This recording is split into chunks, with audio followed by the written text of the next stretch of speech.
To the Studies and Literacies and Multimedia School, SLAM School. We're an assembly of NCTE, the National Council of Teachers of English. We're so glad you've joined us today. You can find information about SLAM at slam.education.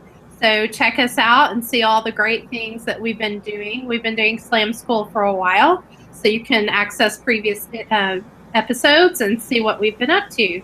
We're joined today by Peggy Semingson and Raúl Mora, who are here to talk to us about Twitter chat. So I'm going to turn it over to them. If you have questions, feel free to chat in the YouTube chat feature, and Antero Garcia's on that end to catch your question.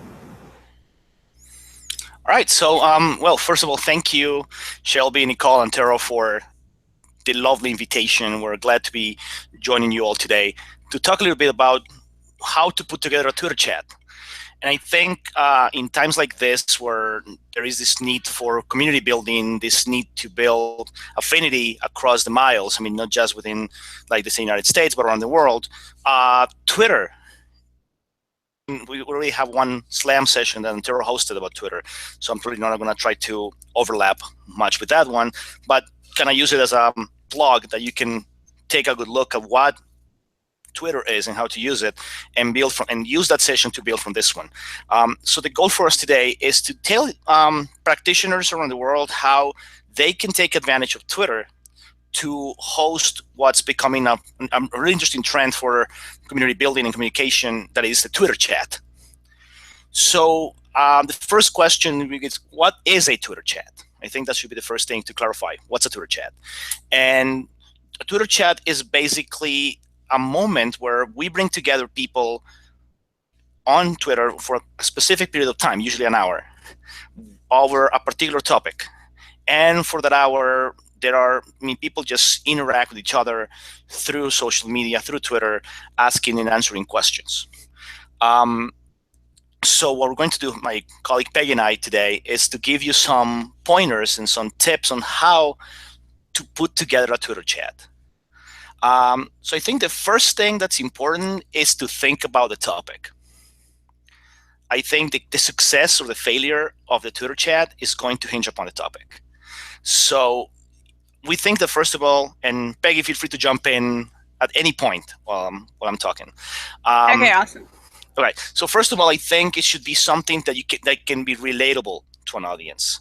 So think of a topic that, from your perspective, if you're a teacher, then think about a topic about practice or your work as a practitioner that can be engaging. If you're an academic, like a college professor or a researcher, then think about a topic that can bring people together. Definitely not something that is so arcane or esoteric that is going to drive people away. So that's the first key ingredient, is bring people together through an interesting topic. I don't know, Peggy, you want to add something there? Yeah, I don't want to steal your thunder. We actually rehearsed this and kind of, so to speak, and got some ideas. And one thing that emerged from our talk, and it was a lot of food for thought for me, is a lot of Twitter chats are not global in nature. Like, they don't assume a global audience. They're too USA, right? So we talked about that. So thinking about these really open topics for people to feel included, and inclusivity is really, really essential. So I'll turn it back over to you. All right. So definitely think about an audience that you can reach out. I mean, if you're going to do it in English, then think about the fact that there are many Twitter users around the world who use English, and you can bring together. There are a lot of teachers around the world who are discovering Twitter and the potential of Twitter for building community. So always keep that in mind when you create a Twitter chat. Think about, like, the kind of conversation you want to bring in and the kind of conversation you want to generate. So that gives you a sense of the questions and the topics that you can develop. Another interesting, or really the second thing to keep in mind, is how you're going to advertise it and how are you going to sell the Twitter chat. It all starts with a hashtag. That is the first thing, the hashtag. I mean, hashtags, for those who know, for those who probably are wondering about that, it's one of the ways that social media like Twitter, Instagram, and even Facebook keep track of the topics that are recurrent and topics that are trendy. So you want to be very, very careful when you craft your hashtag. Make it catchy, but don't make it so popular or so commonplace that conversations can overlap. Because then, for example, once we move into looking at the tweet deck for conversation tracking, then you can have a lot of overlaps, or worse, you can have a lot of spam. Because I've seen that with certain hashtags that they're so open-ended that many people can immerse themselves, and spammers can easily track them, and that can actually disrupt the flow of your conversation. So definitely choose a hashtag that reflects what you want to do or reflects the brand that you're trying to promote as an academic community. For example, Peggy uses, has the Texas EDU chat, which is the one she hosts, and that one is a very easy chat to follow. And since it's very unique to that particular community, there is very little overlap, which is, for example, a problem I noticed in the case of the hashtag literacies chat, that when you host a chat, there tends to be a lot of overlap. And it's really easy for spammers to latch onto that. So keep that in mind when the hashtag, make it catchy, make it very unique so you can actually brand it and use it as a central promotion of the community you're trying to build, because the hashtag alone is not just for the chat, but it's also that can help you build a community of practice around Twitter. Let me add, I'm going to piggyback. So I love this idea of hashtag as brand. And so I think too, you can notice what are the cross hashtags? So, or is there a hashtag that you don't want to use? So with Text EduChat, it's a very broad education-based chat every Sunday night. It has a following, right? There's another hashtag that's just TextEd, TXED, and it's very political. Text EduChat is very instructional. Not that the two don't overlap, but they definitely have their own identities. TextEd tends to cross hashtag with TextLeg, which is the Texas legislature. So those go together. So knowing those other hashtags, and you kind of have to study it. And if you're on Instagram, you know this. So bring that knowledge into Twitter.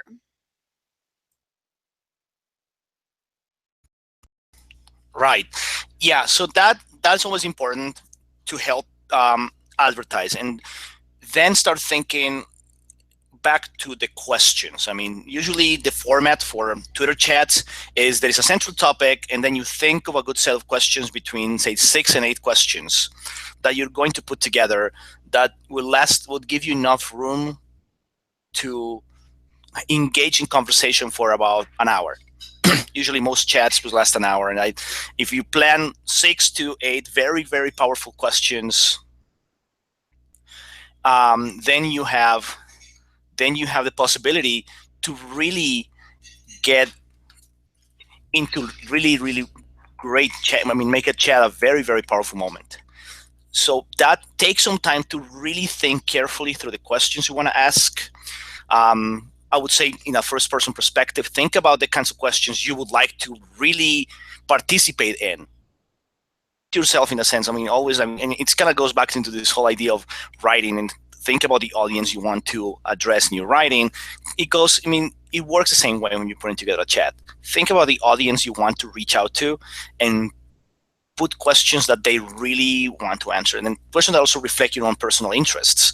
For me, for example, when I put together a Twitter chat, I always like to provide a global perspective and like to bring the second language perspective, because that's at the core of my research agenda. So I always like to infuse that into my chats.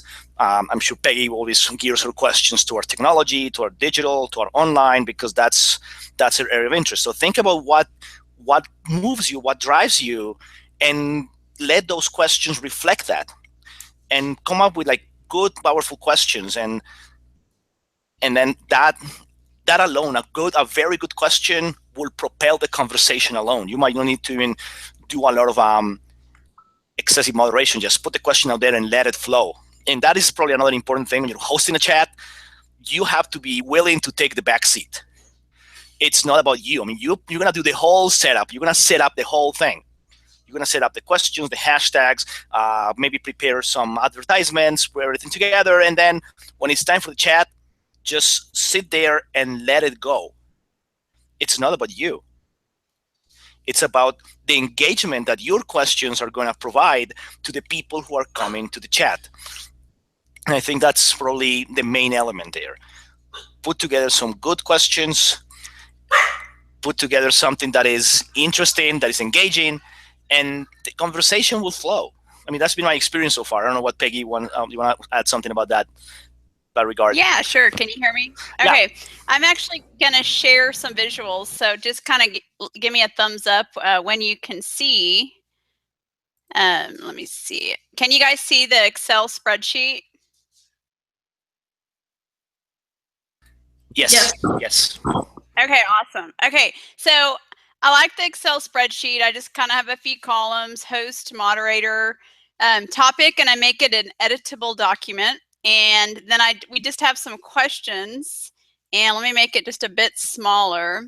And so I just let the moderator add the questions. And I would say, yeah, like Raúl said, keeping them open-ended is really good. It fosters inclusive kind of idea sharing. And then also this whole idea of reciprocal knowledge sharing, like that, you know, no one here is expert. The moderator may be a little more expert, maybe not. And so we're all sharing and contributing. So let's see, let's take an example.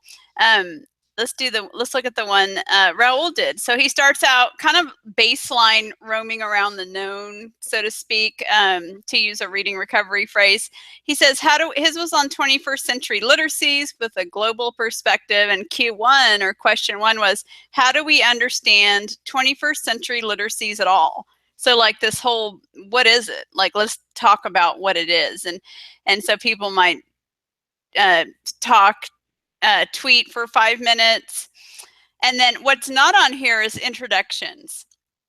So introduce yourself, talk about yourself a little bit. So I like to post and compile questions ahead of time, and then use canva.com to kind of design, and then maybe put the questions on the thing. Some people like to think about them ahead of time and kind of gather resources. And it's so amazing what people share during chats. Like they'll share pictures, links, other ideas, you know, things they've created. It can get really interesting. And so I try to put the questions on it, or just something visual, interview tips. So those are kind of some resources I do for preparing. Do you guys have any questions? Whoops. Okay. I think I messed it up. I'm going to turn it back over to you. Let me get out of screen share. Okay. The Twilight Zone. All right. Go for it, Raúl. All right, so yeah, I think it's important that the whole notion, I mean, and I love the Canva, by the way. I mean, I've been having used Canva. I tend to use Adobe Illustrator because I like to play a lot with colors and images, and well, and also it's a sense of branding that whenever we do a Twitter chat, it's on behalf of the research team that I'm part of, and we kind of like everything, make it around that theme, and that's another important thing that. If you are, for example, using the or trying to build a Twitter chat as part of a community, then start early on to create a sense of identity so people actually recognize it. So whenever they see the hashtag, they know there is something else that's not just an isolated event, but that is part of a larger community, and that they feel that they kind of start looking forward to it. Because I think that's also important, that when you want to make it as a serial event, then you want people to look forward to it and anticipate it. That also requires you, and again, as I said, in the actual moment of doing the Twitter chat, you as the host are going to take the back seat, but what matters here is the behind the scenes work that you're going to have to do to put it together. Because you have to do, the advertisements, the questions, and it's important to start advertising early. So if you're part of a series and they invite you to do that, then start mentioning that a few weeks ahead. Or if you're kind of chartering your own chat, start announcing it early and start maybe finding some key players. I mean, I would say if you're someone who wants to do one of those, I think the entire Slam community We all have Twitter account or twin accounts, sometimes multiple Twitter accounts. And I'm very sure, shameless plugin right here, that we'll be very happy to help you advertise your Twitter chat. Just look for any of our Twitter handles all over the place, and or use the SlamEDU hashtag to bring it to our attention, and we'll help you also promote it. But start a few weeks ahead. I mean, I would say we can, in our notes, we said kind of go 2 weeks ahead, 1 week ahead, 3 days, 2 days, or 1 day, then like 12 hours, 6 hours, 1 hour, and half an hour. So make it a constant presence, and then invite people. And if you have like a group of friends on Twitter, then tell them to go actively and retweet, because that actually helps build the brand. So that's an important element, that you congregate people and you bring the people together, and take advantage of the networks that you may already have on Twitter. Let me ask you a question. How did you learn all this? How did you cobble together all of this knowledge about getting started? By doing. Learning by doing. I mean, pretty much the same way I have built the Literacy in Second Languages project, just by playing with, by tinkering and going out there and learning by doing. I mean, it's just, I mean, first time I've heard about Twitter chats, it was through ARA, the Writing Literacy SIG. They started having this hashtag literacy chat, and I said, well, I think I want to do one of those. And I talked to the people at the SIG, and they kind of gave me the basics. I joined a couple of those chats, saw how they worked, because that's another important thing. Keep track of there are several chats going on. Peggy's texts in the chat. NCT chat has one. There is one by Daniel Dennis, the hashtag Adolescent Literacy chat. I would say one of the first things, the key element is find out one of those chats and go. And even if you don't participate, just sit and watch and follow the action. Follow how the action works. And that will help you a great deal into putting together yours. Like, watch what they do and find some inspiration from the questions, from the interaction. And then, and as Peggy was putting in her chat, find Twitter mentors. I mean, see who are the people who are hosting these things and reach out to them. As I said, most of the Slam, if you reach out for Slam, we'll be super happy to help you get your own chat off the ground. And like for the international audience, just reach out to us. We'll be happy. I mean, I'll be super, super excited to help you put one together. And if you want to put one like somewhere in Africa, South America, Asia, just let me know. And I'll even jump in as a host. Why not? So I think that's the main thing. Like, also think about the schedule, especially if you're going to do this as a global affair. You want to keep in mind the schedule, that the schedule is not somewhere too far off. And then comes the main part. It's the actual interaction. So you put together the chat. You already made the advertisements. It's the day before the chat. Now what? Now you have to go and put it together. For many people, the main one of the main weapons of choice has become TweetDeck. I think, well, and that's the one I tend to use. And even Peggy showed me a couple of tricks on her last chat. What did I show you? Yeah, the one about the scheduled tweets. That one I haven't figured it out until you brought it up to my attention. Now, can I have the option of sharing? I don't know if I can share the green thing. Oh yeah, I can just screen share. Okay, I got it. Can everybody see that one? Yeah. I'm gonna expand this a little bit. So this is the So this is TweetDeck. Quickly, if you do the search, then you can look for specific hashtags, and if you create one of your own, then you can put it right here. And the moment you put it right here, a column like the one in Texas EDU chat is going to appear. One interesting option you have, once you have the questions, you can just schedule a tweet. So then you look at the time, and you can put in, for example, if you have like 8 questions, then you can do like 6-minute intervals. the first question. Let's say the chat begins at 8 o'clock. You put the first tweet, the opening tweet at 8 o'clock. Then you put another tweet at 8:06, and then at 8:12, and so on and so forth. And you just can put the questions right there, and it automatically. And the good thing about this one is that even if for some reason you cannot be or whatever, you cannot be on the chat to host, the chat's still going to happen. Because sometimes it could happen that 1 hour before the lights go out, crashes, the dog ate your homework. I mean, whatever happened, still have the possibility to participate and let the conversation go.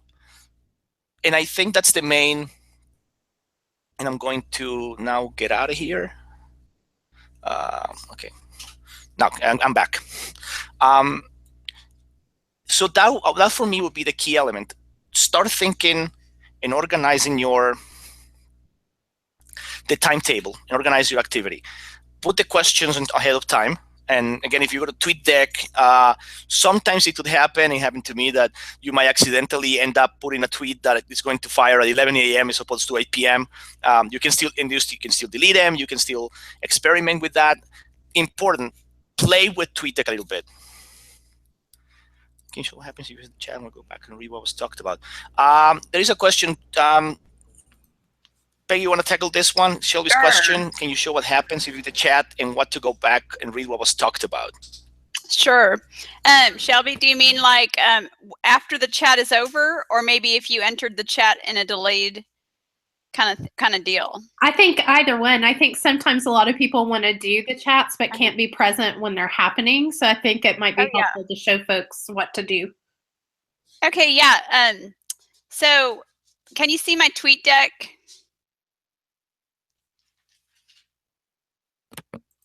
Can you guys? Oh, I didn't click share. Okay.